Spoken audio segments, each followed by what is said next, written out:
Sveiki, mėlyjei Devijos draugai, prenumeratoriai ir svečiai. Smagu, kad mes kartu. Jau gana senai bevirėme sriubą. Šiandien jūsų vertinimo laukia vištienos sriubytė, kurią gyrė net ir patys didžiausi sriubų nemylėtojai. Ar verdate tokią sriubą? Jei ne, tai keliaujam kartu į virtuvę. Čiumpam 3 litrų puodą. Taip, 3 litrų, nes ši sriuba turi savybę nepastebimai išgaruoti. Ir į šaltą vandenį dedam porą ketvirčių. Ar kitokias vištos dalis. Tokias, kokias turite, ar tokias, kokias mėgstate. Ir paliekame virti, kol išvirs. O mes tuo metu nedideliais kubeliais supjaustome 3-4 nedidelės morkas. Savaime suprantama, kad morkų galite dėti į sriubą tiek, kiek norite. Juk visų skoniai skirtingi. Na ir aišku, pjaustome taip, kaip mums patinka. Nedideliais kubeliais supjaustome ir 1 vidutinio dydžio svogūną. Taip pat į sriubą keliaus 400 gramų pievagrybių ar kokių kitokių grybų. Žodžiu, ką suradome namuose, tą ir supjaustėme. Pjaustame savo nuožiūrą. Man patinka, kai grybai šioje sriuboje plaukėja tokiomis gražiomis riekelėmis.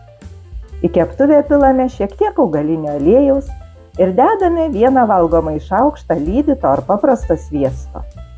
Žinau, kad žadėjau lydyto sviesto receptą. Nepamiršau. Manau, kad greitų laikų lydysime sviesto drauge. Daržovės kepiname kelias minutes. Po to į keptuvę pasikaitinti šoka pievagrybiai. Ir kai viskas šiek tiek suminkštės, tegul laukia, kol išvirs vištiena.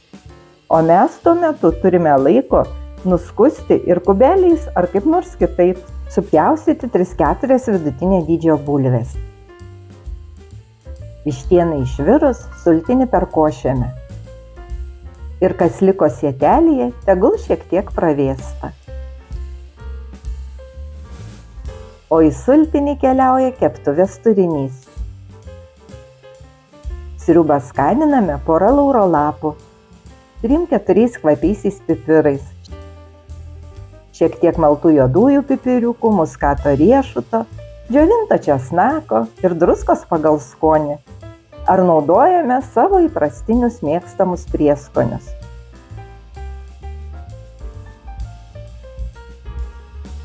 Taip pat į sriubytę keliauja bulvės ir paliekame virti, kol bulvės suminkštės.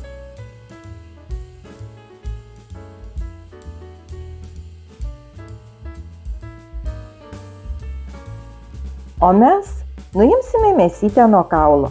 Nors sako, kad vištiena ne mėsa, tai kasgi tada? Tikriausiai paukštiena. Paukštienos labai nesmulkinu, nes mums taip labiau patinka.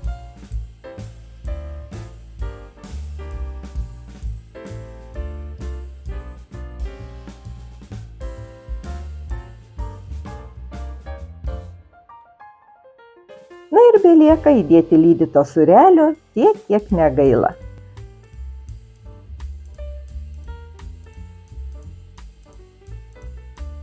Būtinai reikia paragauti.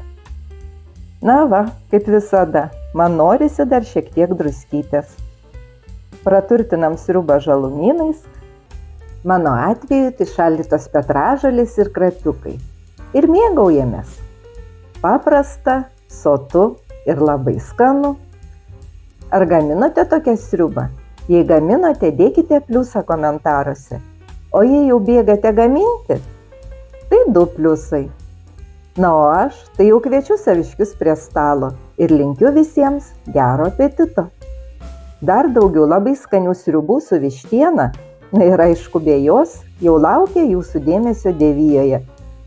Nuorodos, kaip visada, paliktos jūsų patogumui video aprašyme ir dar bus prisektos pirmajame komentare.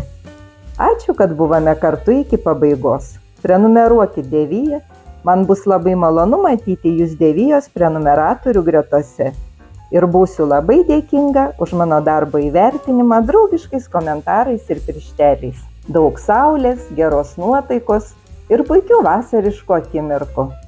Na ir aišku, skanių sriubų. Iki.